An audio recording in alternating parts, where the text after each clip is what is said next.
राधे राधे श्री जय श्री राधे गुरुदेव। गुरुजी, मैं रोज मांस, मदिरा, जुआ आदि गलत काम करता था, पर जब से आपका सत्संग सुना है तब से मैंने ये सब गलत काम छोड़ दिया। धन्यवाद बच्चा, धन्यवाद। मैंने अपना होटल भी बंद कर दिया क्योंकि उसमें मांस बनता था। महाराज जी, क्या अब मुझे स्वर्ग प्राप्ति हो जाएगी? अरे स्वर्ग क्या बच्चा, स्वर्ग तो बहुत छोटी बात है, बहुत बड़ी बात, भगवान मिल जाएंगे बच्चा। नाम राधा राधा नाम जपते हो। हाँ, राधे राधे भक्तों, श्री परम पूज्य श्री प्रेमानंद जी महाराज जी के दिव्य वचन व सत्संग को सुनने के लिए हमारे चैनल को सब्सक्राइब करें और कमेंट में राधे राधे जरूर लिखें। और इस सत्संग को बीच में छोड़कर इस सत्संग का अपमान न करें। जो गुरुदेव भगवान के वाणी व मुख से निकलता है वो हम आप तक पहुंचाने का प्रयास करते हैं। दोस्तों, इन्हीं दिव्य वाणी को सुनने के लिए हमारे चैनल को अभी तुरंत सब्सक्राइब करिए और कमेंट में राधे राधे जरूर लिखिए। राधे राधे। तो तू छोटी काहे को, अगर प्रधानमंत्री बनने का अवसर मिले तो गांव प्रधान का फार्म काहे के लिए चिंता करे? समझ रहे ना, स्वर्ग तो बहुत छोटी विषय है। पुण्य क्षीण होने पर फिर मृत्यु लुकाना पड़ेगा। सीधे भगवान की बात करो ना कि भगवान क्या मुझे प्राप्त हो सकते हैं। पक्का हमारा जन्म हुआ है भगवत प्राप्ति के लिए। अब कोई नशा न करना, कोई गंदा पाप न करना और राधा राधा नाम जपते रहना। माता पिता, परिवार, अतिथि, समाज, जितना सेवा कर पाओ, दूसरे से सुख भोगने की लालसा रखना, ये राक्षसी स्वभाव में ले जाएगा। और दूसरों को सुख देने की भावना रखना, ये दैवी संपदावान बना देगा। और जब दूसरों को सुख दिया जाता है तो ईश्वर प्रसन्न होता है। वो सब में बैठा है, वो देख रहा है। और जब वो प्रसन्न हो गया तो दुर्लभ क्या रह गया? स्वर्ग से ऊपर जनलोक, फिर महालोक, फिर तपलोक, फिर ब्रह्मलोक, उससे ऊपर वैकुंठ, सबसे ऊपर भगवान नारायण का वैकुंठ है। तो नीचे का फार्म काय भरो? फार्म ही भरना है तो कोशिश करो कि हाई क्वालिटी वहां पहुंचो जो अपनी महिमा में स्थित वैकुंठ है, भगवान का स्वर्ग की। कोई स्वर्ग कोई बड़ी बात है क्या? ना ना ना, स्वर्ग कोई बड़ी बात, उससे भी ऊपर है। जैसे अंतरिक्ष के बाद जो है ना, स्वर्ग लोक, महालोक, जनलोक, तपलोक, सत्यलोक, ब्रह्मलोक तक को ये ऐसे उसके ऊपर वैकुंठ है। तो भगवान की प्राप्ति की बात करो सीधे कि हमें भगवान मिल जाए। भगवान मिल गए तो सब मिल गए। घर का मालिक मिल गया तो घर के किसी भी ये खंड है, मान लो फ्लोर है, ये 7 नीचे है, 7 ऊपर है, ये फ्लोर है। एक फ्लोर काहे को मांगो? मालिक से मिलो, पूरा का पूरा अखिल ब्रह्मांड का स्वामी मिल गया तो सब मिल गया। भगवान की प्राप्ति की बात कर, ठीक है? महाराज जी, पहले इतने बुरे कर्म किया, भगवान से डरने लगने ना डरो मत, डरो मत। जैसे कितनी भी गलती करे बच्चा, वो अपनी माँ से नहीं डरता। वो दौड़कर माँ की गोद में ही जाना चाहेगा कि बचने का एकमात्र उपाय अम्मा है। अगर पापा की तरफ गए तो पीट सकते हैं, नहीं? वो एक स्थान, सुरक्षित स्थान उसको केवल माँ दिखाई देती। सच्ची, जब पिटाई का नंबर बाहर से आवेला तो पापा के पास भी दूसरे नंबर में मन जाएगा, क्योंकि वो को पीट दे खुद बचा सकती है तो मां बचा सकती है। भाग मां की तरफ, जैसे ऐसे ना, तो ऐसे ही हम भागे प्रभु के चरणारविंद, प्रभु का नाम और श्री लाडली जो महाराज के चरणों की तरफ राधा राधा राधा, वो बहुत प्यार करते हैं। हाँ, जैसे पिता है ना, गलती हो जाए तो फिर थप्पड़ नहीं जमाते शासन, पर उसमें प्यार होता है उनका। तो अब जैसे हमसे गलती हो गई है तो क्षमा भी हो जाएगी। भगवान बड़े कृपालु हैं। अब हम दोबारा ऐसे काम न करें, ऐसे गंदे आचरण न करें और विश्वास करो हमारी बात पे। देखो, ये विश्वास का मार्ग है, इसमें ऐसा तो है नहीं कि लिखा पढ़ी तुम्हें दिखा दें। और ये भगवान के बल से हम कहते हैं और भगवान के वचनों से कहते हैं। भगवान कहते हैं ना कि अगर मेरी शरण में आ जाओ तुम तो हम सब पाप तुम्हारे क्षमा कर देंगे। सर्वधर्मान परित्यज्य माम एकम शरणम व्रज तो हम सर्व पापेभ्यो मोक्षयिष्यामि मा शुचा। उन्हीं के वचनों के अनुसार दे, इसकी चिंता मत करो। अब नाम जप करो, आगे गलती न होने पाए। जैसे हमारी फसल पीछे वाली गलत थी तो आग लगा दी उसमें, तो भगवान नाम क्या करेगा? पाप को भस्म कर देगा। अब हमारी आगे की फसल गलत नहीं होनी चाहिए। और शरीर के दुख सुख आएंगे जो इस शरीर के रचने के समय निर्धारित किए गए हैं। इस अवस्था में ये सुख मिलेगा, इस अवस्था में दुख मिलेगा, वो निर्धारित किया। हमसे पाप कर्म ना हो, दुख सुख भोग ले जैसे भगवान ने, और नाम जब करें तो इन स्वर्ग आदि का भी अतिक्रमण करके वो भगवान के धाम का वासी बनता है।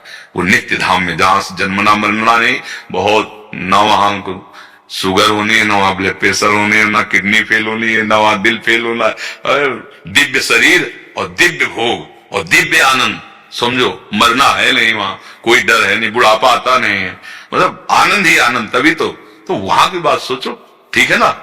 महाराज जी, रोज गलत काम करता था, गलत काम करके आपका वीडियो देख लिया, तब से दूसरे दिन सब गलत काम बंद। हाँ, देखो भगवान की कितनी कृपा हुई कि आप सुधर रहे हो और हम हृदय से चाहते हैं कि आप अच्छे बनो। नए बच्चे, अभी कुछ नहीं बिगड़ा। हाँ, अभी चलो। हरमेंद्र जी, महाराज जी आपके चरणों में दंडवत प्रणाम। महाराज जी आपके पावन वचन यूट्यूब पर सुनते हैं।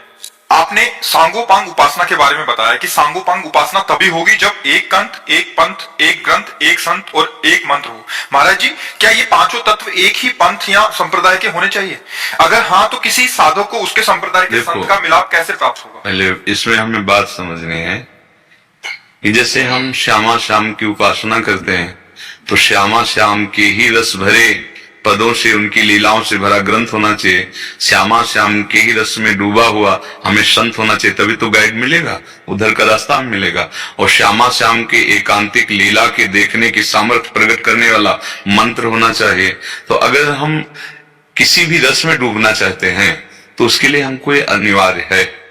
अब हमें वहां संप्रदाय वाद शब्द रख दीजिए या वहां सतमार्ग रख दीजिए या प्रेम मार्ग रख दीजिए, जो भी भाव आवे, पर हम चल तभी सकते हैं। अब जैसे हम ब्रह्मास्मि का मंत्र जपें, तो प्रिया प्रीतम की सेवा करना चाहें और योगी का संग करें, तो जबकि महान बातें हैं, वो भी एक ब्रह्मज्ञानी, एक वो योगी है, लेकिन ये खिचड़ी पकी रहेगी, बात नहीं बनेगी।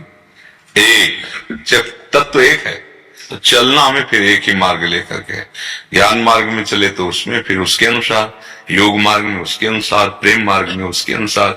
तो हम प्रेम मार्ग के पथिक हैं, तो हमारी प्रेम की पूर्णता आज होती है सांगोपांग उपासना में होती है। उपासना का स्वरूप यही है कि हमें रसिक सदगुरुदेव का सानिध्य प्राप्त हो, रसमय मंत्र हो, रसमय ग्रंथ हो और रसमय पंथ हो, अर्थात उपासना पद्धति भी रसमय हो, तब हम उस रस देश, वृंदावनी रस देश है ना, तो इस रस देश में तब प्रवेश पा सकते हैं। इसलिए उसको सांगोपांग उपासना कही गई है।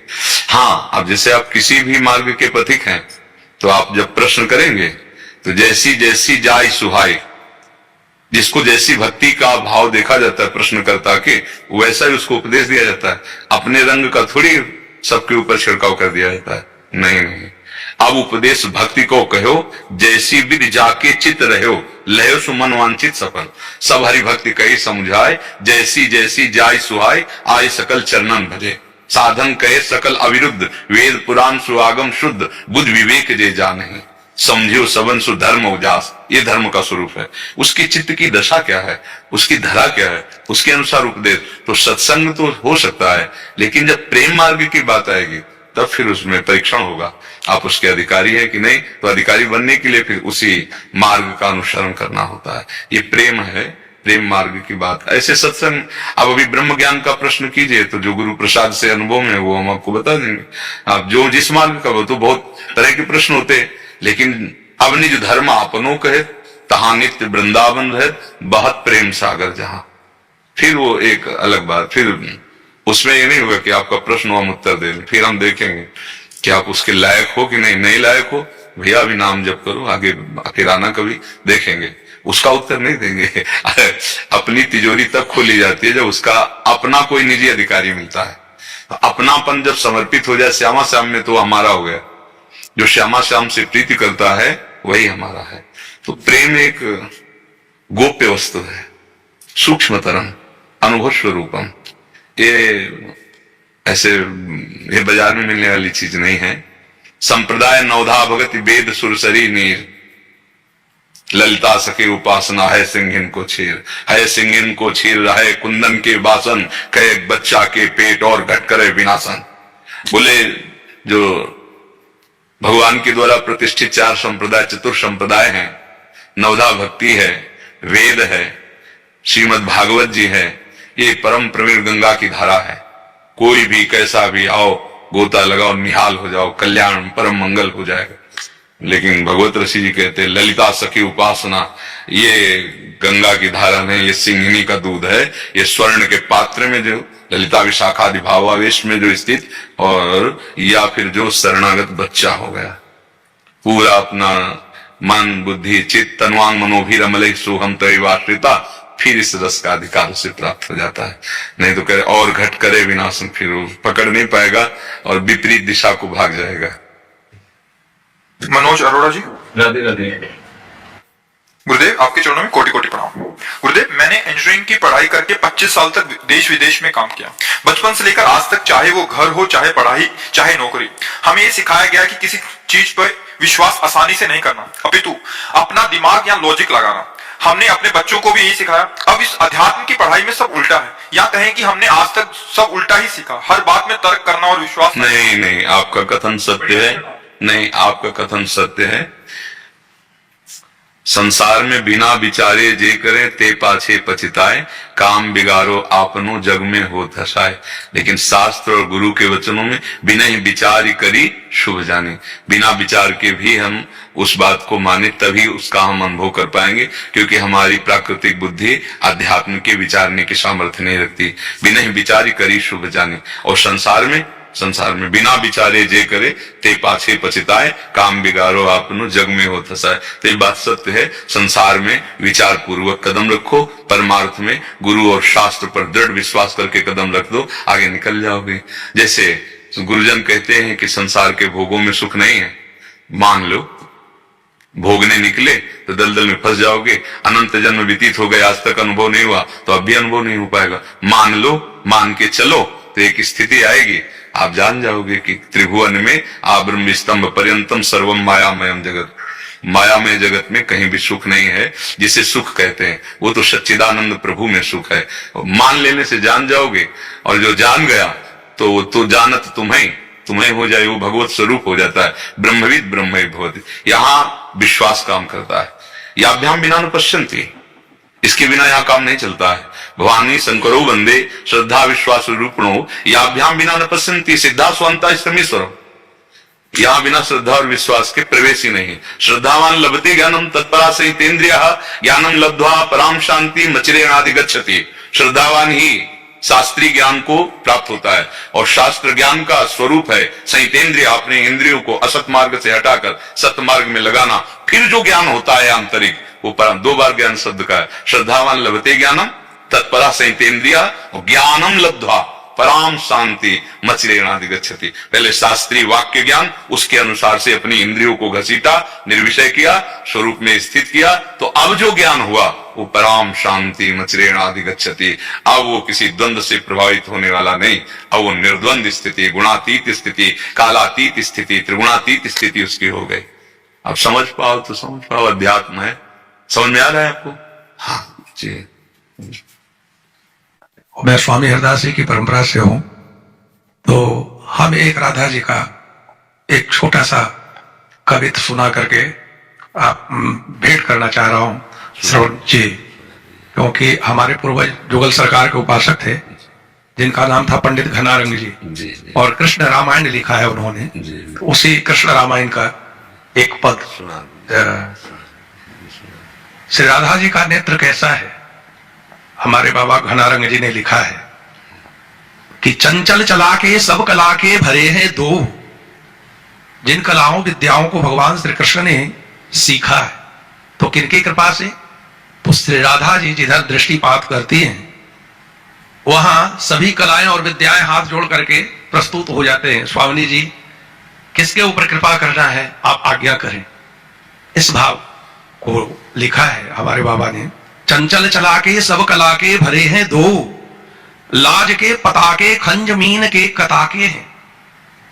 घूंघट उठा के भ्रू चढ़ा के ताके जाके और सो गिरे तड़ा के घबरा के मुरझा के। तो पहले तो खंज मीन की उपमा दिया, फिर इनको लगा कि नहीं, हमारे आराध्य को इस अधम जीव की नेत्र की उपमा ठीक नहीं है, फिर लेखनी से मिटा रहे हैं नीचे। चंचल चला के सब कला के भरे हैं दो, लाज के पताके खंज मीन के कताके हैं। घूंघट उठा के भ्रू चढ़ा के ताके जाके और सो गिरे तड़ाके घबरा के मुरझा के हैं। अब लिख रहे हैं सब उपमा के अब खंज मीन के हूं दबा के, रद्द किया। सब उपमा के खंज मीन के हूं दबा के, सो ऐसो ना उमा के ना रमा के शारदा के हैं। देत जब सला के सूरमा के घना रंग, ऐसो सुख छाके नैन बाके राधिका के हैं। वेणुत्करान्निपतिता स्खलितम शिखंडम भ्रष्टम च पीतवसनम ब्रजराज सुनो, यस्या कटाक्ष सर्पाति विमूर्छितस्य ताम राधिकाम परिचरामि कदा रसेन। स्वामिनी जी का कटाक्ष ही ऐसा है, चंचल चपल अरुण अनियारे अग्रभाग बने व्यंजन, रुचिर मनोहर वक्र विलोकन, सुरत समरदल गंजन, जैसे हित हरिवंश कहत न बने छवि, सुख समुद्र मन रंजन, नैनन परवारो कोटि खंजन। एक और छोटा सा ठाकुर जी का, राधा जी का तो है, उन्हीं की रचना। जी जी। ऐसो नंद के लाल लोचन विशाल, गल फुलन माल सोहे तिलक भाल, चले ललित चाल मुख मुरली बजाए, घनश्याम बदन मुख चंद्र किरण, तन पीत बसन मृदुमंद हसन, पग नुपुर धूनि सुनि मन हरसाए, अति विमल नीर यमुना के तीर, कस कमर चीर कर नाच धीर, संग में अहीर नित रास रचाए, तो चली ब्रज की नारी करी करी श्रृंगार, हरि छवि निहार भूलि सदन कार्य, घना रंग पार नहीं मुनि जन पाए। जी बहुत बहुत बहुत अब चूंकि ये रस क्षेत्र है ना, तो अब जैसे ये बातें है ना, जैसे अपने ही रसिक जन बैठकर फिर ये तो रस का एकांतिक क्षेत्र है। भाग्यशाली हूँ मैं इस समय लेगा। हाँ, नहीं नहीं, हमें भी सौभाग्य अपने प्रभु की रूप माधुरी। मैं तानसेन जी की परंपरा से हूँ।